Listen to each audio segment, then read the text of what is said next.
Bonsoir Ziad. Bonsoir Raphaël, ça va? Ça va très très bien. Tu es dans la salle de cinéma de l'Eldorado à Dijon devant une petite centaine de personnes qui, je crois, vont t'applaudir. Au plaisir. Bonsoir tout le monde. Au plaisir, merci beaucoup. Merci pour votre présence. Nous venons de voir le film Voyage à Gaza qui, comme il l'indiquait, s'est terminé, le montage s'est terminé le 29 septembre 2023, quelques jours avant le début d'une autre période. Euh, je te laisse peut-être la parole, te présenter rapidement, et puis ensuite je passerai le micro pour que vous puissiez poser des questions, peut-être raconter, voilà, tout simplement qui tu es, d'où tu es et ce qui se passe. D'abord, merci beaucoup Raphaël pour cette invitation et merci au public pour sa présence à cette soirée de solidarité. Et donc, bravo les solidaires pour votre soutien à la cause palestinienne comme cause de justice. Ziad Midou, professeur de français dans les universités de Gaza, chercheur, formateur, poète et écrivain d'expression française et Sam, citoyen palestinien. Je suis palestinien de Gaza. Gaza, c'est ma ville natale. Et voilà, donc une présentation rapide. Ravi d'échanger avec vous. Toutes les questions pour moi sont les bienvenues, sont légitimes.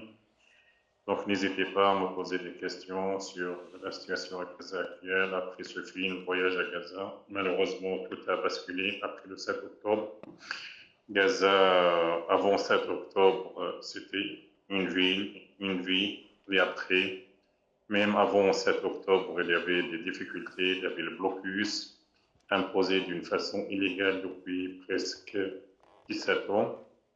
Il y avait la fermeture de passage, il y avait la pénurie de tout, mais Gaza, il y avait une vie, il y avait des initiatives, il y avait une société civile très forte, il y avait des femmes, des hommes, des jeunes qui se mobilisaient pour développer donc, la société palestinienne au sein de la bande de Gaza avec la volonté, avec beaucoup de difficultés. Et malheureusement, après le 7 octobre, tout a changé. Donc, Gaza est malheureusement devenue une ville de ruines, une ville dévastée, détruite. Et ça dure depuis 13 mois maintenant. On est entré aujourd'hui dans le 400 jours de cette agression horrible. On est toujours là, c'est vrai, le bilan est très lourd, presque 45 000 morts, majorité des civils, enfants, femmes, personnes âgées, 105 000 blessés, 10 000 personnes sur les décombres, destruction massive de 83% des infrastructures de la bande de Gaza, situation humanitaire catastrophique. La bande de Gaza actuellement est divisée en deux côtés, deux parties. Le sud de la bande de Gaza, où il y a 1 700 000 Palestiniens qui habitent dans des conditions inhumaines, dans des tentes, dans le centre d'accueil, et 600 000 dans le nord de la bande de Gaza, dans la ville de Gaza où je me trouve actuellement, et dans le nord de la bande de Gaza, le nord de la bande de Gaza qui subit, notamment à Jabalia, des opérations militaires de l'occupation depuis presque un mois, depuis le 6 octobre dernier, avec des morts, des blessés, la destruction massive de tous les bâtiments et les immeubles. Mais surtout, il y a un phénomène, c'est la famine qui règne au nord de la bande de Gaza depuis longtemps. En fait, l'occupation a séparé le nord de la bande de Gaza du sud de la bande de Gaza. Dans le sud de la bande de Gaza, il y a toujours des bombardements comme au nord, mais le sud, il y a un avantage que là-bas, il y a des organisations humanitaires qui travaillent, qui œuvrent. Il y a des hôpitaux, il y a des aides humanitaires qui entrent, il y a des commerces. Les prix là-bas sont raisonnables, mais au nord, il n'y a rien. Il y a presque la pénurie de tout, de l'eau potable, de la nourriture, des médicaments. Et rien ne passe. Les produits alimentaires sont introuvables, leurs prix sont très très chers. Et la population s'adapte, mais en plus des bombardements intensifs, il y a la famine. Donc, un phénomène très grave qui a des conséquences graves, l'insécurité alimentaire pour 97% des habitants du Nord. C'est vrai, le plus important pour nous, c'est la sécurité de nos enfants, mais il y a une forte adaptation avec le contexte et malheureusement, donc, la situation est toujours horrible pour 600 000 personnes donc, qui habitent le nord de la bande de Gaza et qui ont décidé de rester, de ne pas partir au sud, comme il a demandé l'armée de l'occupation au début de cette agression, ça veut dire fin octobre 2000, novembre 2023. Voilà en général une idée sur la situation actuelle dans la bande de Gaza, notamment dans le nord. Mais si vous avez des questions précises, avec plaisir. Je vous écoute. Salut à toi. Alors on est tous très émus du film qu'on a vu et surtout de t'entendre ce soir. Alors on a plein de questions, mais elles ont du mal à sortir. Je voudrais savoir qu'est-ce qui te fait tenir, toi, dans ton humanisme, malgré toute l'horreur que tu vis. Quelle est ta situation personnelle et comment nous, ici, en plus de regarder le film et d'être là ce soir, on peut vous aider, vous, là-bas. Et merci encore à toi. Ça, c'est pas une question, ça, c'est des remerciements. Donc, moi, je n'aime pas les remerciements, donc je fais mon devoir. Voilà, de témoignage. Donc, c'est vrai, au début de l'agression, au mois d'octobre, entre le 7 octobre et le novembre, donc j'étais très sollicité par les médias francophones. Donc, même si les médias, malheureusement, ils ne sont pas très objectifs, mais voilà, je faisais mon devoir, pas seulement aux médias, aux associations de solidarité, sur les réseaux sociaux, donc pour essayer, donc moi comme Palestinien, comme prof de français, j'essaie un peu de témoigner. Donc chacun résiste à sa façon, donc le médecin, les femmes, les jeunes, les, les agents municipaux, donc chacun il a un rôle. Donc moi, mon rôle en dehors de mon travail de professeur de français, donc c'est de témoigner, c'est d'écrire, c'est essayer de décrire, de raconter, même si c'est difficile de décrire, même si je vais parler aujourd'hui 15 heures, je ne vais pas vraiment décrire la vraie souffrance de cette population civile sous les bombes depuis 14 mois maintenant. Donc, pour répondre à vos trois questions, donc l'humanisme, garder l'humanisme, voilà, l'humanité est plus forte. Donc, j'ai dit dans l'un de mes poèmes, l'humanité est plus forte que la peine, l'humanité est plus forte que la vie est plus forte. Donc, nous, les Palestiniens de Gaza, contrairement aux médias qui essaient un peu de diaboliser les Palestiniens, nous sommes un peuple qui aime beaucoup la vie. Donc, on est très attaché à la vie, on essaie un peu d'éviter la violence. Et malheureusement, la violence est imposée aux Palestiniens. Donc, et c'est ça l'objectif de ce gouvernement d'extrême droite israélien, c'est déshumaniser les Palestiniens. Or, les Palestiniens sont des êtres humains et ils essaient de vivre. Voilà, donc, pour préciser un peu, donc, puisqu'on parle aujourd'hui avec un public français francophone,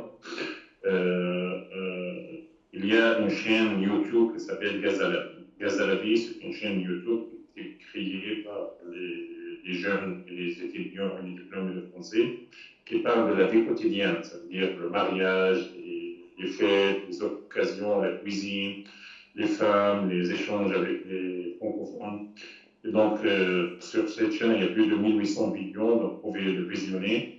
Et comme ça, vous pouvez constater que la vie continue à Gaza malgré tout. Donc, c'est vrai, cette chaîne, elle a été interrompue, mais maintenant, depuis 2 mois, les jeunes ont repris un peu le travail, beaucoup de difficultés, mais elle essaie un peu de montrer que la vie continue malgré tout, même en pleine agression, même sur les bombes. Donc, les Palestiniens, donc, peut-être parmi vous dans la salle, il y a des gens qui sont venus en Palestine, pas tellement à Gaza, parce que Gaza, l'accès était toujours difficile, même avant cette agression. Il y avait le blocus, mais vous avez constaté que les Palestiniens adorent toujours la vie et essaient un peu de travailler pour l'avenir, de préparer une génération. Donc voilà. Après, comment nous aider, c'est la solidarité morale et politique qui compte. Donc, c'est vrai, il y a la souffrance au quotidien, mais les Palestiniens, ils comptent beaucoup sur vous, les solidaires de bonne volonté.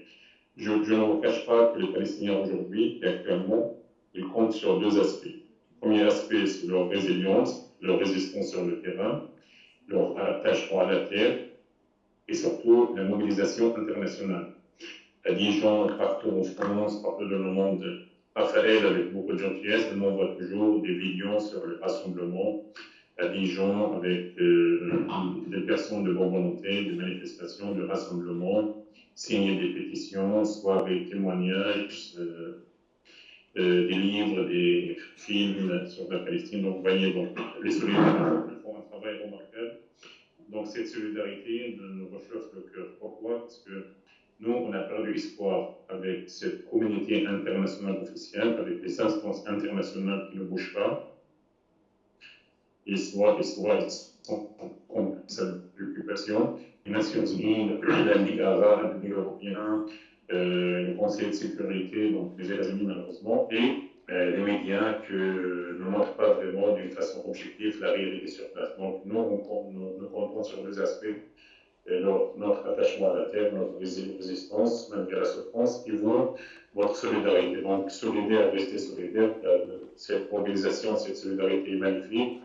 Et moi, personnellement, je suis très heureux parce que moi, je suis l'intermédiaire entre la population de Gaza, la société civile notamment, parce que je travaille beaucoup avec la société civile, les intellectuels, les femmes, les associations de solidarité, de familiales et sociales à Gaza, et le public francophone. Donc souvent, je montre aux jeunes Palestiniens désespérés qu'en France, quand on est francophone, qu'il y a des manifestations, qu'il y a des rassemblements, qu'il y a des actions de solidarité. Et au public francophone comme aujourd'hui, je témoigne de la réalité sur place, de la souffrance, de la situation et la souffrance sous les bombes et dans les décombres des Palestiniens de Gaza. Donc, ça me donne une place très importante et je suis très heureux de participer à développer donc, cet échange entre les Palestiniens de Gaza et le monde francophone. Donc, ma situation personnelle, moi, je suis un simple citoyen palestinien. C'est vrai, j'ai beaucoup de postes. Je suis professeur de français, chercheur.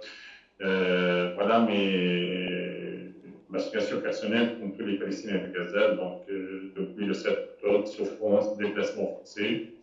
Donc, personnellement, donc, j'ai perdu ma maison, qui était détruite totalement le 2 décembre 2023, quand l'occupation et la bombardé notre immeuble, où mon frère et sa femme et ses 5 enfants ont été assassinés donc, lors du bombardement. Moi, mes autres frères, on a quitté 30 minutes avant le bombardement. Et donc, voilà. Et depuis, entre décembre 2023 et juin 2024, je suis en déplacement, 5 déplacements, parce que quand il y avait l'arrivée des chars et des blindés israéliens dans un quartier, ou quand il y a des bombardements, on est obligé à trouver refuge dans un autre quartier. Mais personne n'est à l'abri à Gaza, donc 5 déplacements pour moi d'un quartier dévasté à un autre quartier détruit. Et actuellement, depuis le mois de juin, je suis chez des cousins, donc c'est avec 45 personnes, c'est le cas de tous les Palestiniens de Gaza. On vit une situation pareille, parce qu'il n'y a pas de maison à louer, il n'y a pas toutes les maisons les immeubles sont détruites, mais c'est l'accueil, c'est la solidarité familiale et sociale. Souvent, c'est le cas quand une maison détruite, on accueille les gens en attendant qu'ils trouvent voilà, un refuge, même si c'est difficile dans le contexte de Gaza. Donc voilà, déplacement 5 fois dans des quartiers différents, ils ont des endroits différents. Je souffre de la famine comme toute la population civile. J'ai été obligé à manger des herbes. C'est une réalité. Je n'ai pas honte de ça, mais c'est une réalité. C'est une honte pour la communauté internationale qui a laissé faire, qui laisse les Israéliens fermer tous les passages et qui interdit aux convois humanitaires de faire rentrer des aides humanitaires. Donc voilà, je m'adapte avec la vie. Donc, mon quotidien est très difficile. Le matin, des tâches très difficiles pour moi et pour toute la famille, pour les Palestiniens de Gaza. Le matin, toute la journée, on cherche de l'eau potable. C'est très difficile de trouver. Donc, il faut aller et c'était indotable parce que l'occupation, il a détruit presque 920 puits d'eau. Il y a quelques citernes d'eau qui vendent l'eau très, très, très chère. Et tous les 3 jours, on a droit à 18 à 20 litres d'eau potable. Après, on cherche du bois pour le feu parce qu'on n'a pas de gaz. Depuis le 14 mois, les passages sont fermés, le gaz n'entre pas. Donc, tous les Palestiniens de Gaza cuisinent sur le feu de bois. Donc, on trouve avec beaucoup de difficultés. Soit on le cherche dans les ruines des maisons détruites, soit on achète très cher. Après, on va chercher de la nourriture en vain parce que les produits alimentaires sont introuvables, les prix sont très, très, très chers. Croyez-moi, quelquefois on ne trouve rien du tout sur les marchés, mais on s'adapte. Au lieu de manger 3 repas, on mange un repas, donc c'est comme ça. Mais le plus important, c'est la sécurité pour nous, c'est pas la nourriture. La nourriture, on s'adapte, même si c'est important, mais voilà, on n'a pas le choix. Après, on cherche des endroits où il y a des panneaux scolaires pour charger les portables et les lampes, parce que la centrale électrique est détruite en octobre dernier. Donc voilà,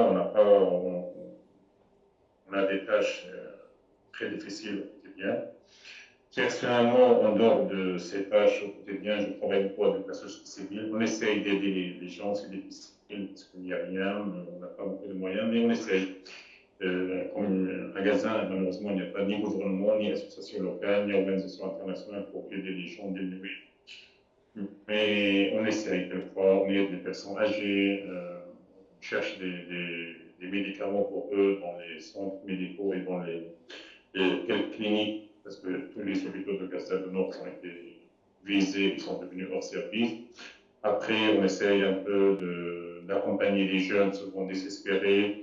On organise des activités de bénévolat avec eux.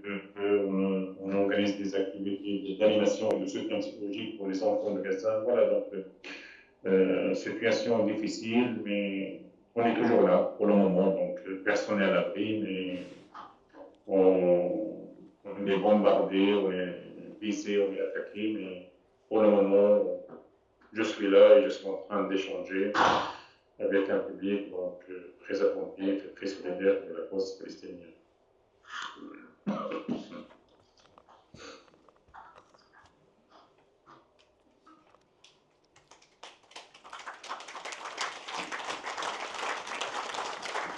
Merci beaucoup. Une question?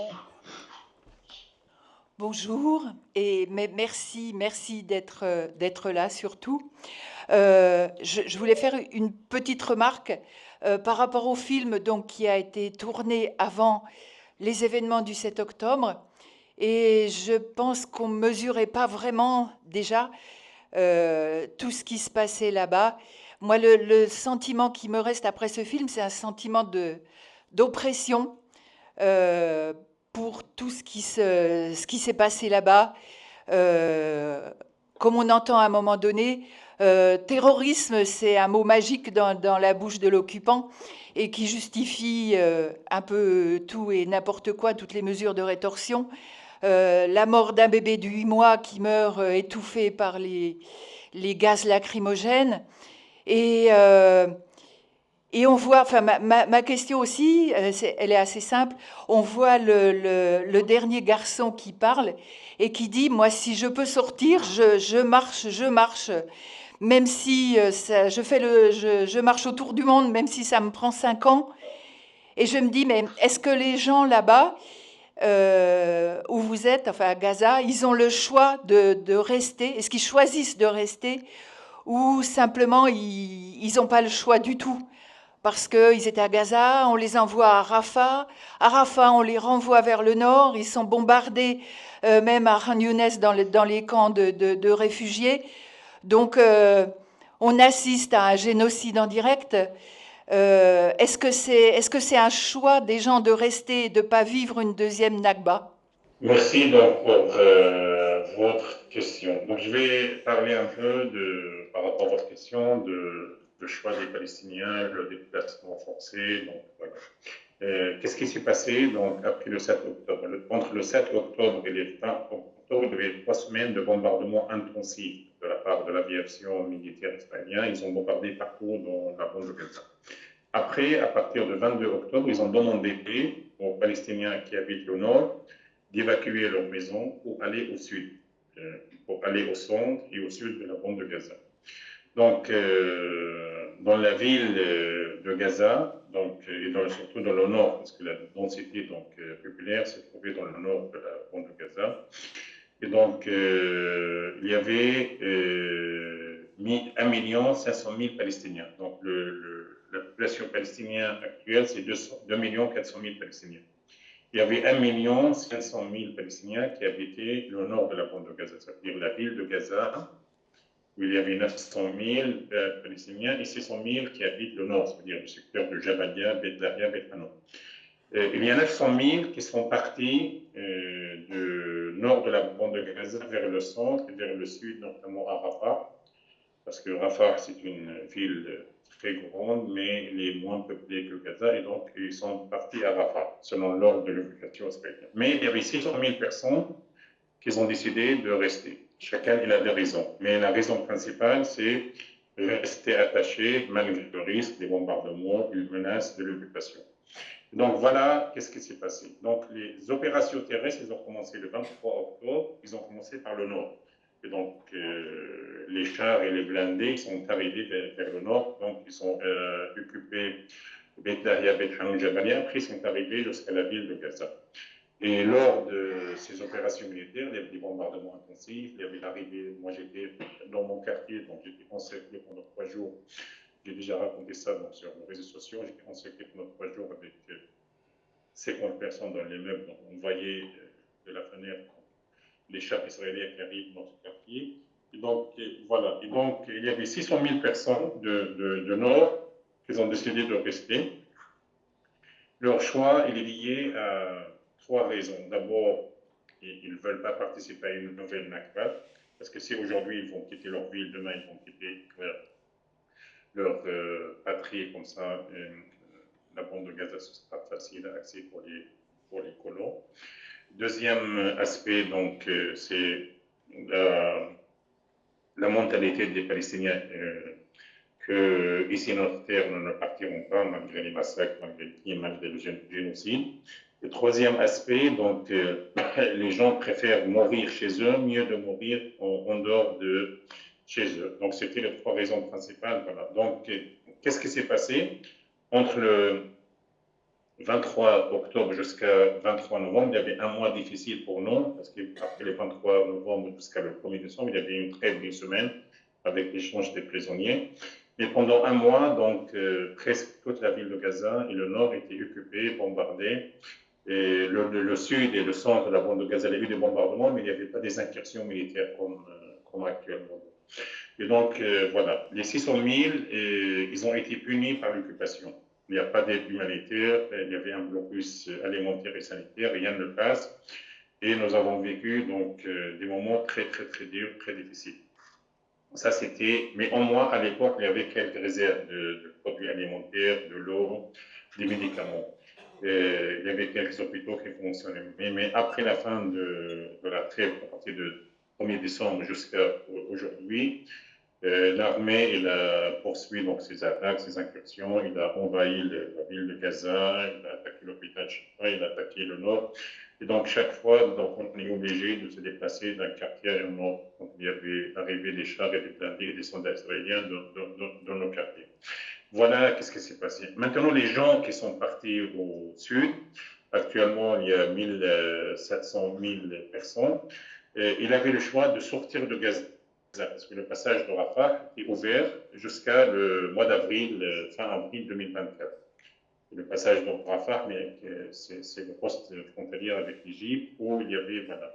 Donc, il y avait seulement 100 000 personnes qui ont pu quitter Gaza parmi les 2 400 000 Palestiniens. Donc, c'est peu par rapport. Les gens avaient la possibilité d'utiliser la mer, ils avaient la possibilité d'utiliser le passage, mais il y avait 100 000 personnes, donc ils ont décidé de sortir de Gaza. Donc, ça montre un peu que la majorité des Palestiniens, malgré les crimes, les massacres, les bombardements, le risque, la mort, la destruction, la famine, ils ont décidé de rester. Donc c'était un choix stratégique de la part de la Team Solar. On peut dire que l'armée de l'occupation est en train de se venger de cette population civile qui, malgré le blocus et les massacres, elle a décidé de rester. Donc voilà qu'est-ce qui s'est passé. Maintenant, après l'armée d'occupation, elle a attaqué Rafah entre le mois de juin, le mois de mai dernier, parce qu'à le mois d'octobre, il restait 3 mois. Et les opérations se poursuivent, mais c'était l'opération intensive au début, où la majorité des Palestiniens, ils avaient été dans des tentes, dans des centres d'accueil, dans des conditions inhumaines, mais qu'ils ont subi des bombardements, et peut-être vous avez vu qu'il y avait des tentes brûlées, qu'il y avait des camps et des centres d'accueil qui ont été visés, malgré donc la protection des Nations Unies, mais l'occupation, elle s'en fiche de droit international, et donc il y avait beaucoup de centres d'accueil, beaucoup de tentes et beaucoup de camps. Voilà. Donc, la différence entre les habitants du nord et les habitants du sud, que les habitants du sud, ils habitent souvent dans des tentes et dans des centres d'accueil. Mais à Gaza, il n'y a pas de tentes. La majorité des gens, ils habitent dans des immeubles, même dans des immeubles, des maisons touchées, visées, donc détruites. Mais nous, on habite dans des maisons, dans des immeubles. Voilà. Et voilà la différence. Mais eux, ils ont l'avantage qu'il y a des organisations internationales qui s'occupent d'eux. Ils habitent dans des tentes, souvent des tentes déchirées, des tentes abîmées, mais la densité maintenant, c'est dans le sud et dans le centre de la bande de Gaza. Et voilà, les conditions, les bombardements sont partout, donc l'occupation bombarde le sud comme le nord. Mais actuellement, il y a des opérations militaires donc, à 5 km de chez moi, donc à Jabalia, dans le secteur de Jabalia, dans le nord de la bande de Gaza, où il y a des opérations, ça veut dire une présence des soldats et des chars et des blindés, qui mènent des opérations militaires, des bombardements, des attaques, des destructions des hôpitaux, des centres d'accueil, des écoles, et surtout des maisons appartenant de civils. Donc voilà la situation des déplacés. Donc, mais on peut dire que la majorité des Palestiniens, ils sont toujours là, ils sont en train de subir, mais c'est ça la force des Palestiniens, que les Palestiniens aujourd'hui, ils ont compris qu'ils ne veulent pas reproduire une nouvelle catastrophe, ils sont toujours là. Je pense que c'est ça qui fait peur aux Israéliens, qui explique à l'armée de l'occupation, qui essaie un peu de se venger de cette résistance populaire et de cet attachement à la terre en visant les maisons, en visant les civils. Mais pour le moment, on est toujours là. Bonjour. C'est pas tellement une question, mais de ma part et peut-être de la part du plupart de la salle, s'ils sont d'accord, je voudrais de toute façon vraiment vous dire à quel point on est dépité. Je suis dépitée par ce qui se passe et vraiment en colère et aussi très honte de tous les pouvoirs occidentaux pour pouvoir laisser passer quelque chose comme ça. Et je voudrais vraiment que vous dites aux gens en Palestine qu'on est avec eux et on est vraiment désolé. Je m'excuse parce qu'on a vraiment des pouvoirs, excusez-moi, mais nuls et on devrait faire une révolution. Je suis vraiment en colère. Donc, s'il vous plaît, sachez qu'on est vraiment pour vous, quoi. Voilà.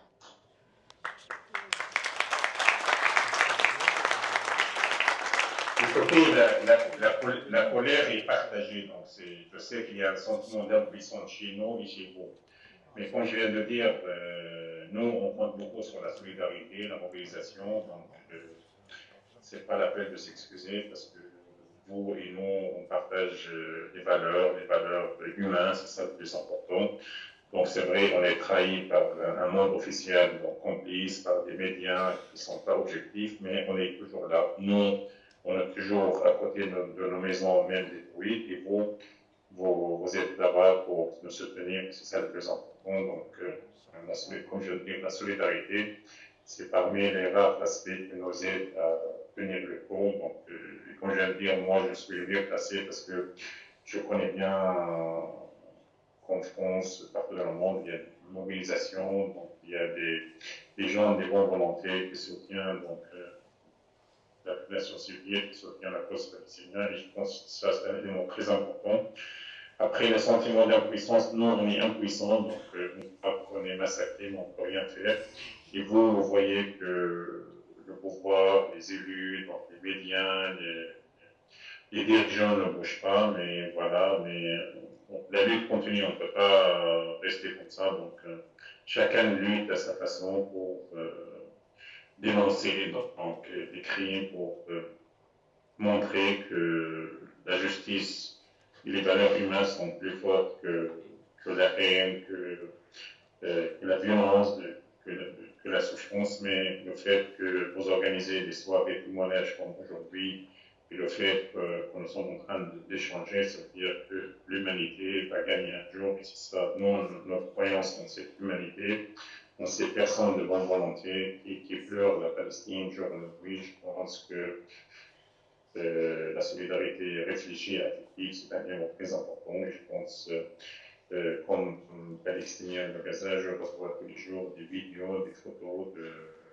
camps palestiniens francophones partout dans le monde, mais surtout en Suisse, en France, au Québec, en Belgique. Donc, il y a toujours des manifestations tous les jours. Donc, en France, vendredi, samedi, jeudi, sur la ville, tous les jours, je reçois des vidéos, des photos.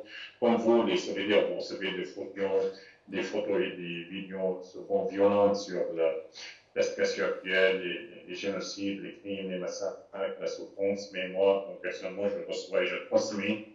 C'est ça tous les enfants, je transmets à Gaza, et comme ça la population sera satisfaite de cette mobilisation, surtout et se sentent ne pas abandonner. C'est ça le travail que je suis en train de faire. Donc, il y a des anglophones, moi je suis francophone, je transmets qu'est-ce qui se passe dans le monde francophone, mais j'ai des collègues à l'université, dans la société civile, qui parlent plusieurs langues et qui sont en train de transmettre à la population de Gaza donc la mobilisation, la solidarité, les rassemblements, les manifestations, et donc ça nous réchauffe le cœur. Donc, à mon avis, c'est important de garder le contact avec la population de Gaza et montrer que la solidarité n'est pas inutile, au contraire, la solidarité, sachez que voilà, la solidarité la solidarité associative et populaire est très appréciée par la population civile de Gaza en souffrance permanente, mais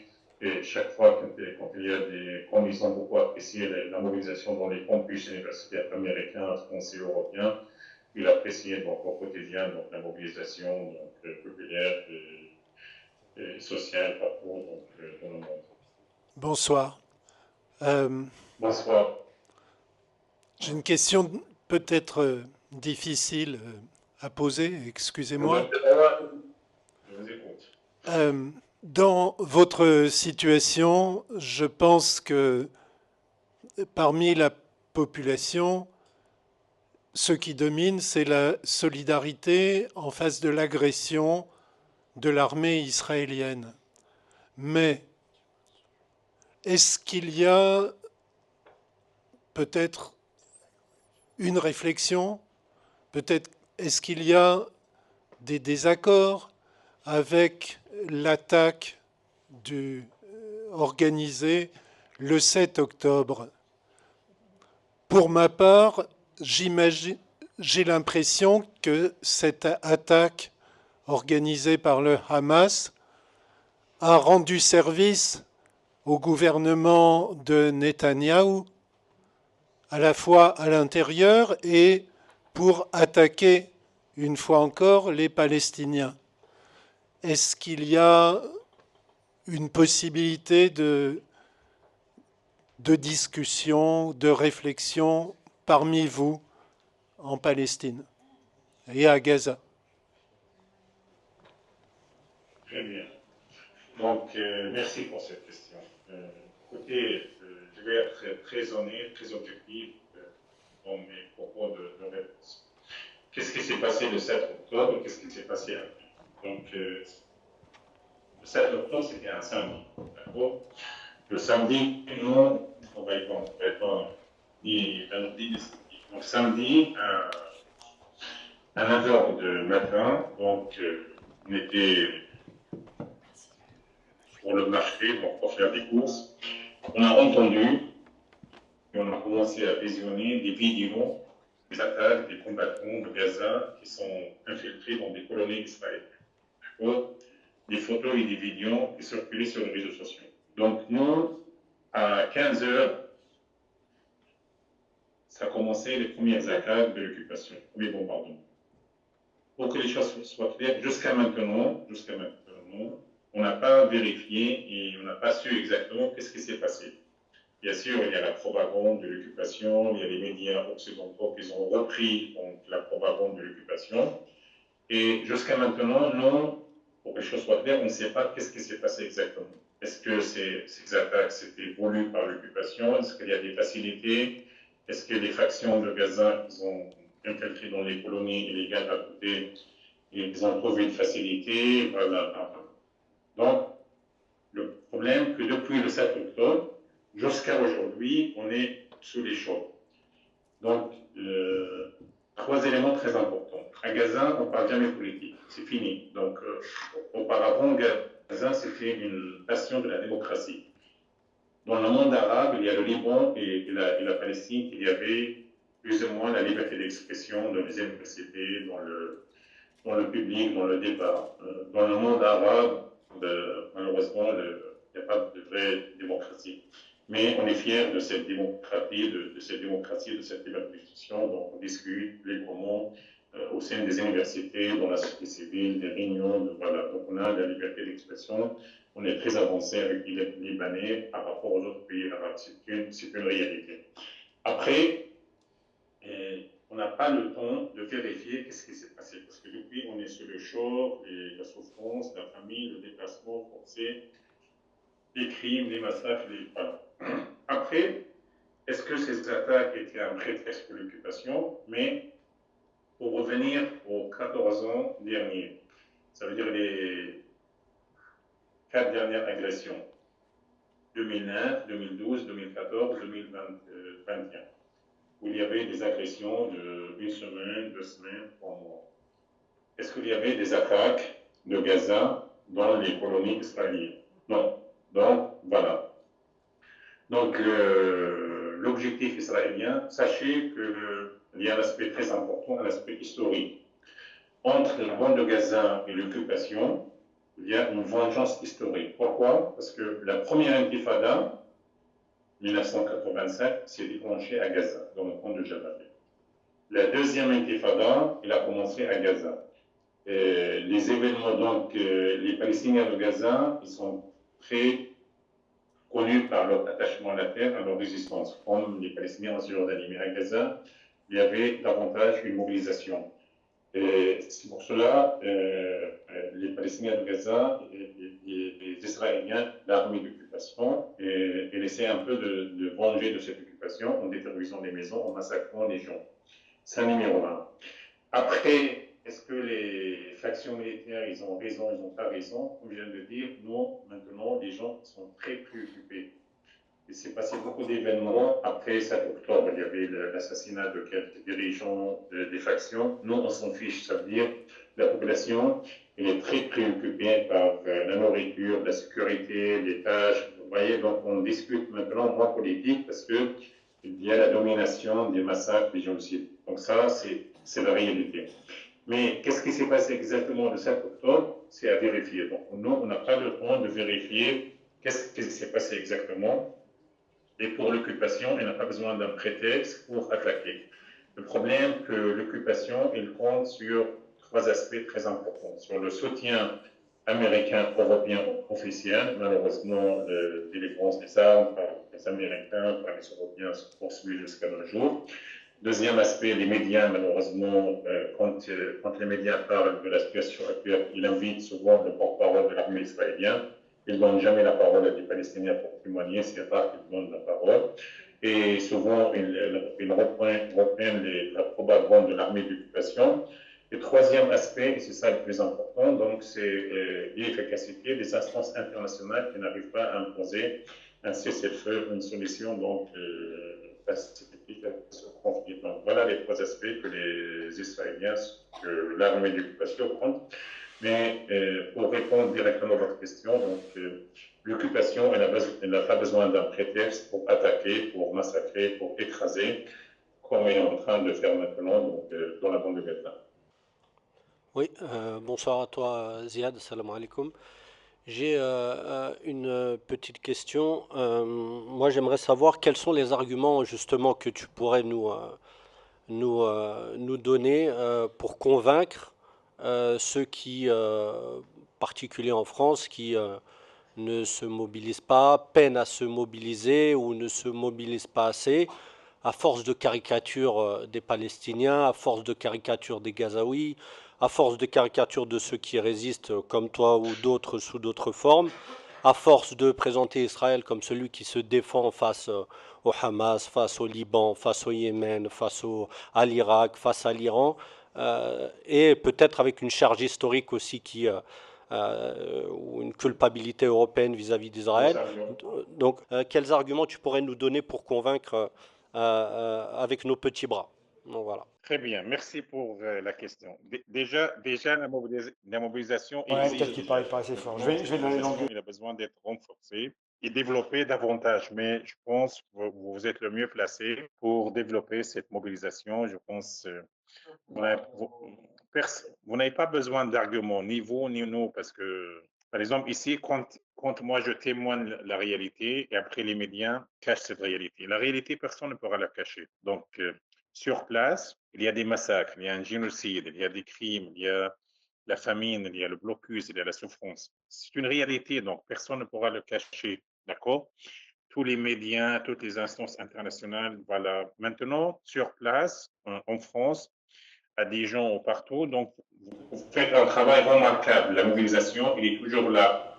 Le fait d'organiser des soirées de témoignages, de manifestations, de rassemblements, vous vous sentez comme nous, impuissants. Vous dites, on n'est pas nombreux. Donc, ça, c'est pas vrai. Donc, au contraire,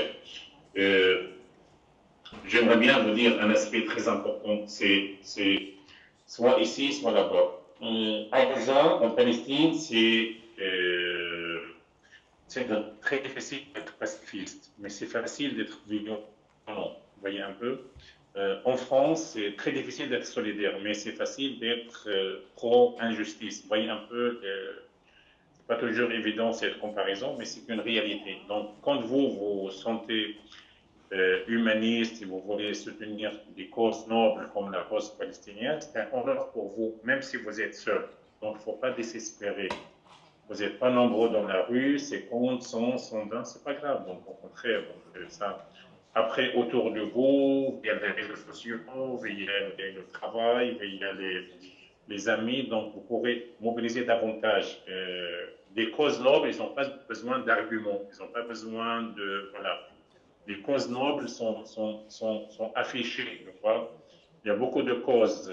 Il y avait la Deuxième Guerre mondiale, il y avait la résistance française contre les Allemands, il y avait la révolution algérienne, la révolution au Chili, la révolution au Vietnam, le soulèvement dans beaucoup de pays pour la justice, pour l'indépendance. Vous voyez, il faut essayer de prendre des cours de l'histoire. Donc l'histoire contemporaine récente donne beaucoup d'exemples sur la lutte, la résistance. Donc, est-ce que une question légitime, est-ce que Jean Moulin était combattant, résistant ou terroriste? Donc, vous voyez un peu, si on posait la question aux Allemands à l'époque, ils vont dire que c'est un terroriste. Mais si on parle à des Français dans l'île, ils vont dire que c'est un vrai résistant. Voilà, même chose pour Charles de Gaulle ou pour des autres. Voilà. Donc, vous voyez un peu, donc c'est ça la réalité. Donc, aujourd'hui, tout a basculé, tout a changé. Maintenant, il y a les médias, il y a les instances internationales, et voilà. Donc c'est pour cela, je pense que vous avez beaucoup d'armes. Il y a le boycott des produits des colonies israéliens, c'est une façon de mobiliser. Donc, envoyer des lettres aux élus, aux médias pour leur demander d'être plus objectifs. Donc voilà, les manifestations, les rassemblements, les réseaux sociaux, je pense qu'il y a beaucoup Mais en général, les causes nobles n'ont pas besoin d'une mobilisation. Les causes nobles s'affichent facilement. Quand vous êtes opprimé, Donc, c'est normal que vous serez donc soutenu par des gens de bonne volonté. À mon avis, la solidarité, c'est un élément très important pour nous et vous, vous faites un travail remarquable au niveau de votre structure, de votre échelle et vous devez continuer. Donc, vous n'avez pas besoin d'arguments pour soutenir une cause noble. Notre cause, c'est voilà, pour cela, moi, je dis toujours au monde entier, il ne faut pas être pro-palestinien, il faut être pro-justice. Parce que notre cause, c'est une cause de justice. Nous, on n'a pas de haine jusqu'à maintenant, malgré les massacres. Nous, notre problème, c'est avec un gouvernement qui est pouvoir. Nous, notre problème, c'est avec une armée qui est en train de massacrer nos enfants, qui est en train de détruire nos oliviers, nos maisons. Voilà, c'est ça le plus important. Donc, vous voyez un peu, l'humanité est plus forte. Donc, au nom de principes, de valeurs de l'humanité, on est solidaire. Je ne vous cache pas que moi, par exemple, personnellement, quand j'étais jeune, j'étais très solidaire avec des causes. En Afrique, en Asie, il y avait, vous voyez un peu, il y avait beaucoup de causes à l'époque, au Vietnam, donc en Asie, donc il y avait les deux axes, l'axe des États-Unis, l'axe de l'ex-URSS, après les pays aliénés, mais il y avait beaucoup de mobilisation en Afrique. Mais maintenant, le problème que je suis pris par ce qui se passe depuis 20 ans, 25 ans, donc on est pris par des attaques, des offensives. Donc, mais voyez un peu, donc c'est pas nécessaire d'être arabe, musulman ou français pour être solidaire, pour être humain, humaniste, pour soutenir la cause palestinienne et toutes les causes justes.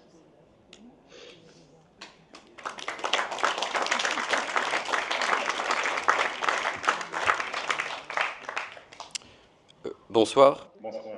Bonsoir. Merci beaucoup pour votre témoignage ce soir. Vous avez vraiment notre soutien total et on pense à vous d'ici. Alors moi, j'aurais deux questions à vous poser, peut-être un peu plus politiques, on va dire. Dans un premier temps, est-ce que vous, de votre point de vue, vous voyez une porte de sortie à une issue à ce conflit qui, pour nous, n'en a pas, on voit pas d'issue possible hein, concrètement. Et quel est le sentiment autour de vous par rapport à cette question? Et deuxième question, on voit à la fin du film qu'il y a un témoignage de deux personnes qui ont le sentiment, donc évidemment, d'être délaissées par l'Occident, mais d'être délaissées également par les pays arabes au Moyen-Orient. Et je voulais savoir pourquoi il n'y a pas un soutien plus concret des pays arabes au Moyen-Orient pour la cause palestinienne. Je vous remercie. Merci pour ces deux questions. D'abord, pour la première question, pour l'issue. Donc, la seule solution, c'est la fin de cette agression. Et nous gardons espoir que cette situation va changer. C'est avec l'espoir que les Palestiniens aujourd'hui vivent. Donc, parce que nous sommes convaincus qu'il n'y aura jamais une solution militaire de ce conflit. Et l'occupation, il a essayé, donc la violence ne donne pas que la violence. Donc, il n'y a pas de solution militaire. La seule solution, c'est la paix. Mais une paix dans la justice.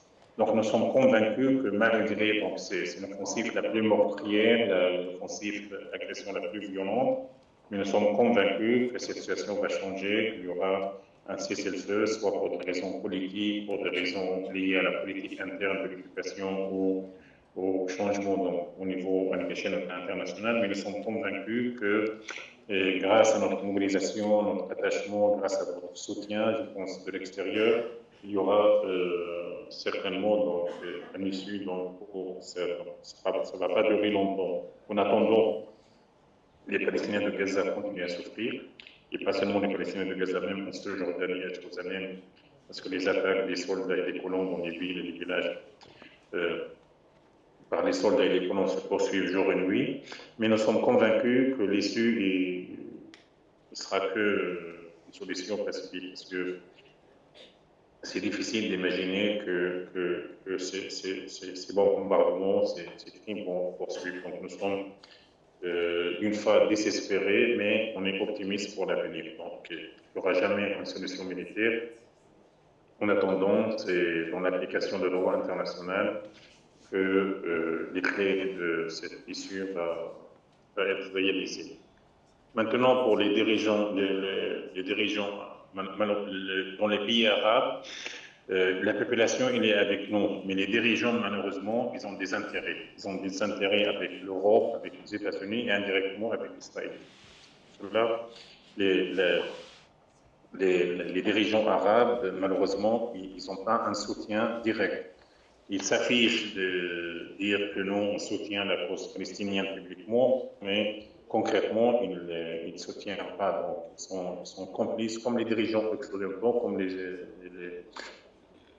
les autres dirigeants, malheureusement, ils sont complices. Je pense que l'impunité de cet État d'Israël qui l'encourage. Voilà. Donc, il y a d'une part le silence complice du monde officiel, mais il y a le soutien des pays occidentaux. Donc, si on parle par exemple de boycott, les dirigeants, les pays ne peuvent pas, mais seulement la population civile, seulement la mobilisation des solidaires de bonne volonté qui boycottent les produits israéliens. Et ça donne le fruit. Par exemple, la Jordanie, qui a un régime plus ou moins qui n'est pas qui ne soutient pas vraiment la cause palestinienne publique, il y a une mobilisation populaire. Ça veut dire que les manifestations pour la Palestine sont souvent interdites, mais il y a 5 magasins de Carrefour qui ont été fermés ces derniers temps à Amman, en Jordanie. Donc ça montre un peu qu'il y a une mobilisation populaire. Il y a des aides envoyées par les Jordaniens pour les Palestiniens de Gaza. C'est difficile. Et après, ils mettent la pression sur le gouvernement pour qu'ils profitent de leurs relations avec eux. Parce qu'il y a une normalisation pour faire entrer ça à Gaza avec beaucoup de difficultés. Donc vous voyez un peu, donc, il y a une mobilisation, il y a un soutien populaire, même si ce soutien il n'affiche pas publiquement parce que les manifestations pro-palestiniens sont souvent interdites. Et les dirigeants arabes, je pense qu'il ne faut pas oublier que beaucoup de pays arabes au Moyen-Orient étaient des colonies, soit des colonies françaises, soit des colonies britanniques, comme l'Irak, comme la Syrie, comme le Liban, vous voyez un peu, comme les pays de Golfe, vous voyez un peu, donc il y avait des traces de l'occupation, de la colonisation française et britannique à l'époque. C'est pour cela qu'il y a des liens avec le passé colonial de ces pays. C'est pour cela, pour garder leurs intérêts économiques, politiques, ils préfèrent se taire pour soutenir les Palestiniens parce qu'ils ont des intérêts avec les pays, donc les États-Unis, qui fait pression. Un autre aspect très négatif, il y a beaucoup de bases militaires dans les pays de Golfe, par exemple au Qatar, en Arabie Saoudite, au Koweït, aux Émirats arabes, vous voyez un peu. Donc il y a une pression américaine sur ces pays pour ne pas afficher publiquement leur soutien à la cause palestinienne. Par contre, la population civile dans ces pays arabes, ils sont très solidaires. Par exemple, le Maroc, il y a une mobilisation magnifique pour la Palestine. Vous voyez un peu, l'Algérie, c'est parmi les rares pays où il y a le gouvernement et la population, il y a avec la cause palestinienne. Donc, chaque pays, les pays de Golfe, les pays au Moyen-Orient, malheureusement, ils n'ont pas beaucoup de soutien public à la cause palestinienne, contrairement à la population qui essaye de se mobiliser pour la cause palestinienne. Et je pense que c'est ça le malheur des Palestiniens qui ne sont pas vraiment très soutenus par les instances internationales. Je pense que c'est ça qui a encouragé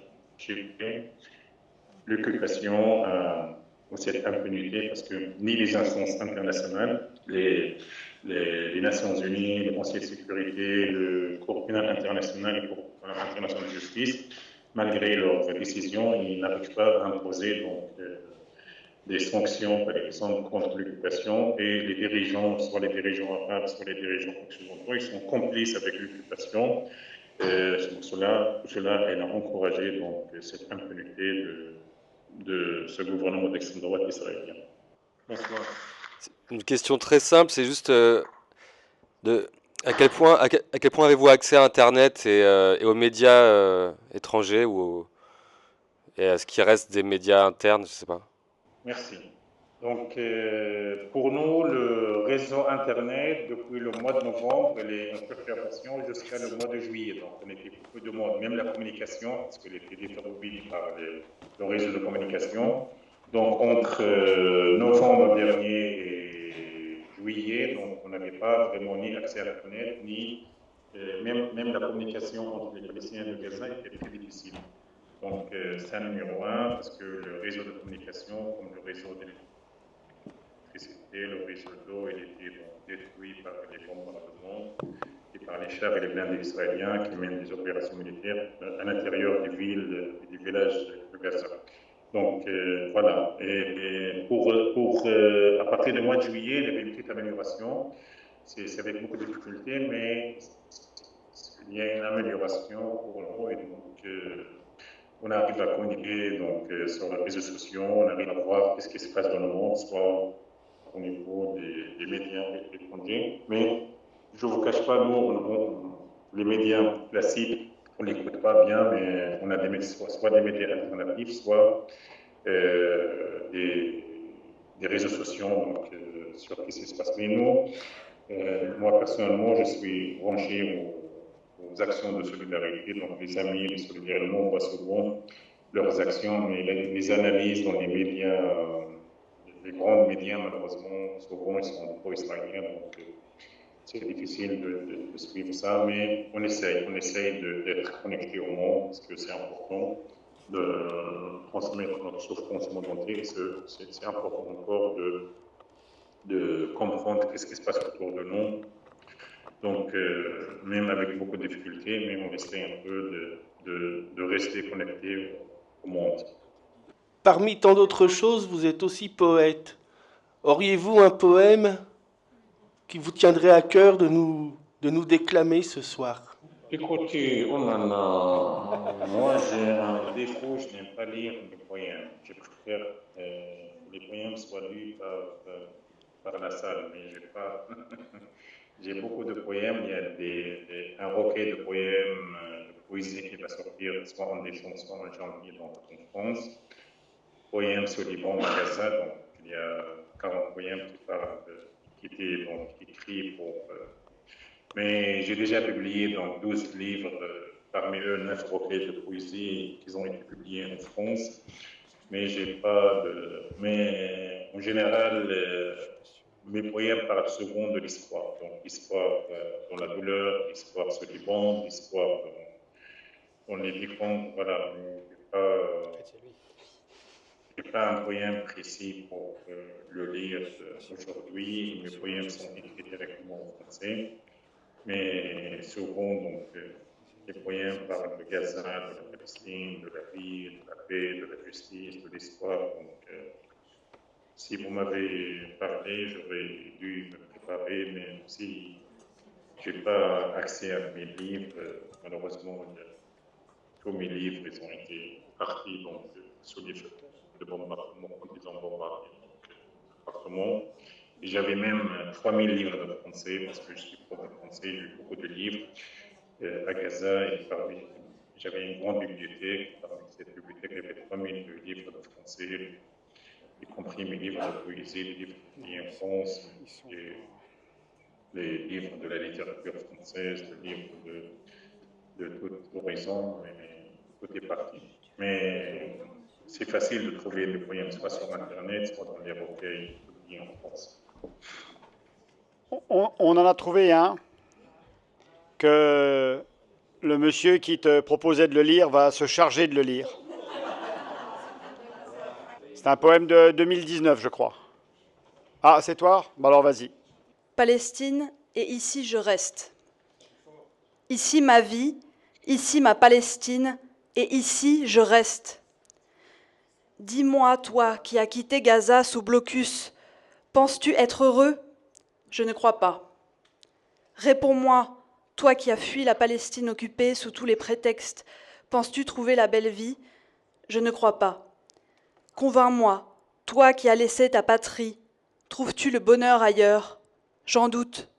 Raconte-moi, comment as-tu pu abandonner le parfum des figuiers et des orangers de ta belle Palestine?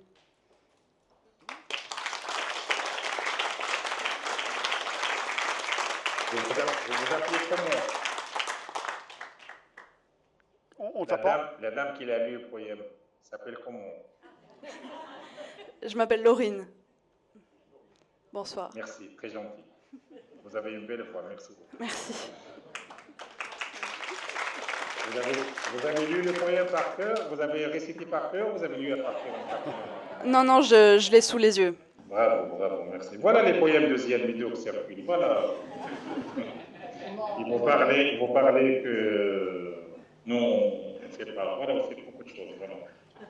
Merci beaucoup pour cette écoute. La prochaine fois, si j'arrive, parce que ce poème parle un peu de l'attachement à la terre, voilà, parce que il s'est arrivé, donc je vais parler de contexte, parce que le contexte s'est répété en 2021, après ce poème qui est composé donc, fin 2021. Il y avait même une vidéo d'un poète français qui s'appelle Philippe Poncelin, qui a transformé ce poème en petit documentaire. Vous pouvez le voir sur Gaz à la vie, la chaîne YouTube Gaz à la vie. Donc c'était une vidéo avec des photos. Ils m'ont proposé, en mai 2021, il y avait la 4e offensive de Saint-Lien, et il y avait un immeuble en face de moi qui était visé, donc il y avait des souffles, des fenêtres, les portes de mon immeuble qui sont affectées. Et ils ont proposé à moi, quelques amis en France, de venir en France, quitter Gaza. Je leur dis non. Et cette fois-ci, c'est la même chose, même si cette fois-ci, c'est l'agression la plus violente. Moi, je suis quelqu'un très attaché à Gaza, donc c'est vrai. Je disais toujours à mes amis français, donc je suis palestinien francophone, je suis francophone averti, donc il n'y a pas un palestinien qui aime la France comme Ziad Mido. Mais c'est ici ma terre, donc la France, je peux venir pour les études, pour les conférences, pour les colloques, j'espère. Parce que moi, je suis venu à Dijon, je pense, 2 fois. Avec Raphaël, on a fait une conférence soit à l'université, soit dans un lieu public. Mais c'est un plaisir pour moi de venir un jour en France rencontrer ce public, accomplir ce public magnifique. Mais c'est ici ma terre. Donc je trouve mon humanisme, mon attachement à la terre, ma résistance sur place. Même si je ne vous casse pas, la souffrance, pour moi, il y a une souffrance interne, une souffrance visible, mais cette souffrance, c'est difficile de le décrire. Donc, tout le monde est traumatisé, tout le monde se le choque, tout le monde souffre, mais je pense que ma force est ici. Donc, moi, je ne m'imagine pas en dehors de Gaza. Même si à Gaza, j'ai perdu tout, donc j'ai perdu mon frère assassiné avec sa femme et ses 5 enfants, j'ai perdu ma maison, j'ai perdu mes affaires, ma fortune, mes livres, mon travail. Mais voilà, je me retrouve à Gaza. C'est pour cela, ce poème qui est écrit en 2000. Il y a d'autres. Il y a un joli poème qui s'appelle Je ne quitterai jamais Gaza la dévastée. Donc vous le trouvez, donc je vais envoyer à des amis que je leur contacte les nouvelles de la sortie d'Europe, soit ils sortent à fin décembre, soit début janvier. Il s'appelle Poème d'espoir sur les bombes. Donc, parce qu'à Gaza, la beauté de la vie, c'est pour moi ce qui se trouve à Gaza. Même s'il y a la souffrance, même s'il y a la destruction, même s'il y a la mort, la blessure, la douleur, mais voilà. Je ne m'imagine pas en dehors de Gaza, même si, je ne vous cache pas, j'ai la pression de mes enfants, parce que mes enfants, les jeunes, ils ont perdu l'espoir, ils n'ont pas de perspective, parce que j'ai 5 garçons. Ma femme, elle est résistante comme moi, c'est-à-dire qu'elle préfère rester, partir, mais les enfants, j'ai 2 enfants diplômés qui n'ont pas de travail. J'ai un étudiant qui a vu son université perdu, qui a perdu 2 années scolaires universitaires. J'ai un lycéen, un collégien qui ont perdu leur 2e année scolaire. Mais voilà, je me trouve à Gaza, vive Gaza, mais vive la solidarité.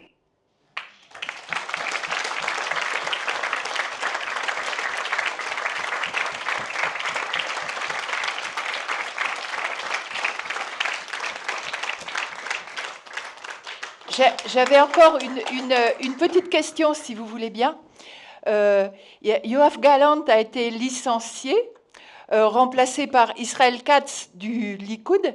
Est-ce que ça veut dire qu'il y aurait un léger infléchissement de la politique expansionniste du gouvernement israélien actuel?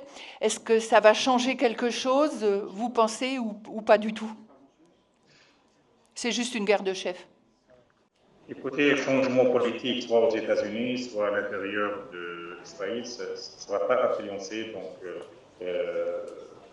ça va rien donner pour nous les Palestiniens.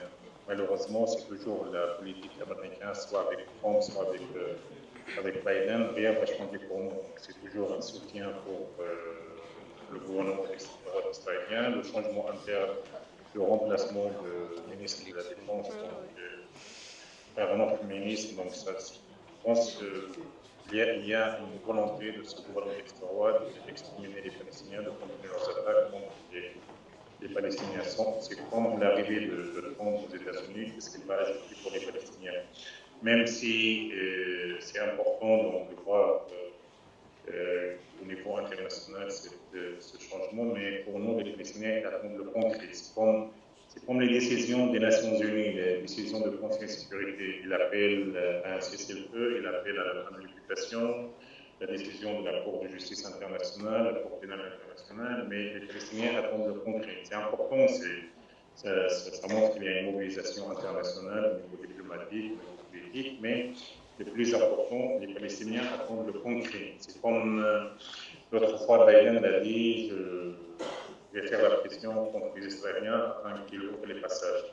Il y a des déclarations, mais sur le terrain, les Israéliens, c'est eux qui tiennent pour faire le passage, ils ne laissent pas les aides humanitaires entrer. Donc, vous voyez un peu, c'est un gouvernement d'extrême droite, leur objectif c'est massacrer les Palestiniens, sur le silence complice du monde entier. Les déclarations dans la politique sont importantes, mais le plus important pour nous, les Palestiniens, c'est le concret.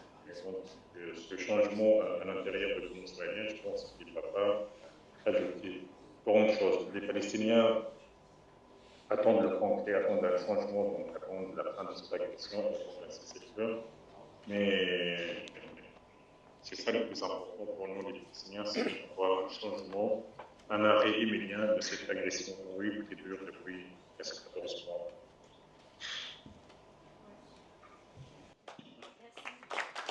Merci. Et on est tous avec vous.